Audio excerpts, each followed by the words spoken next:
Good morning. I'm sitting outside because it is a beautiful morning. Right now is supposed to be one of the warmest parts of the week. And my family is doing school inside, so I didn't really want to be a distraction to them as well.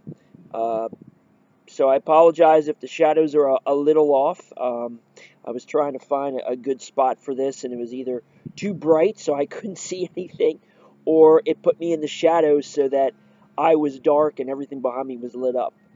But I just wanted to send a word of encouragement to you this morning.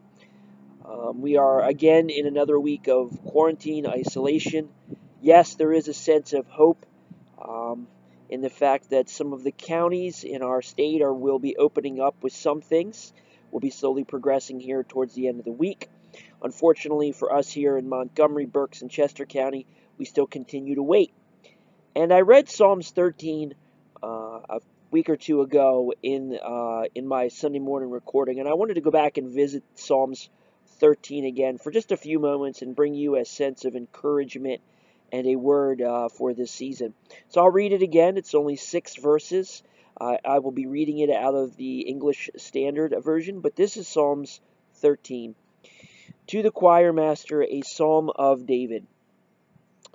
How long, O Lord, will you forget me forever? How long will you hide your face from me? How long must I take counsel in my soul and have sorrow in my heart all the day? How long shall my enemy be exalted over me? Consider and answer me, O Lord my God.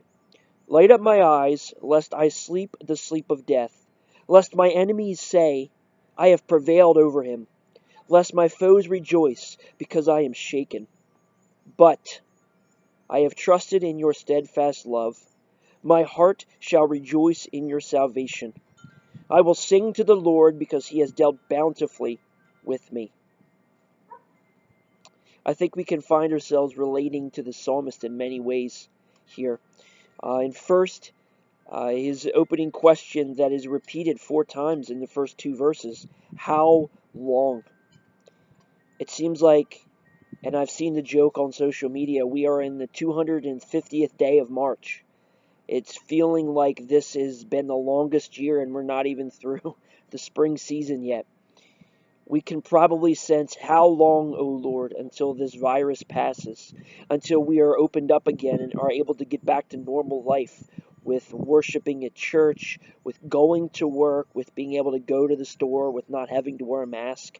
I think we can sense some of the questioning that the psalmist has of this period of time that is feeling so long. But verse 3 is important. As Christians, he is our God. He is our Lord. And it's David speaking to his God as he says, O Lord, my God.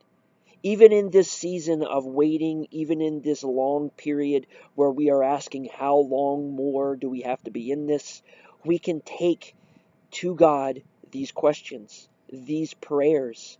We can talk to God and pour our hearts out in this season where we're looking for patience because he is our Lord and he is our God.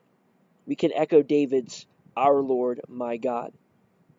And then notice how David ends this psalm. It is the character of God that is continuing to give David the endurance in this season. I have trusted in your steadfast love. My heart shall rejoice in your salvation. This is a holistic whole life. This isn't just saved from eternity. This is a whole life salvation that David is looking to God and rejoicing in. David will sing because God has dealt bountifully with me. That's the idea of completeness. And it is in the character of God's steadfast, loyal, covenant love. It is the trust that David has placed in there that is carrying David through this season, that is giving David the endurance, and is even giving David the ability to ask the questions, how long must I continue in this? So as we continue in this season, as we continue in this period of the virus and isolation and having to wear masks and not being able to do things normally, Let us look to God, our God. Let us trust in Him because of His steadfast love, His unfailing character, His holistic life salvation, because that is where we will find the endurance and the patience and the perseverance for this season. I pray you are blessed today on this Monday morning.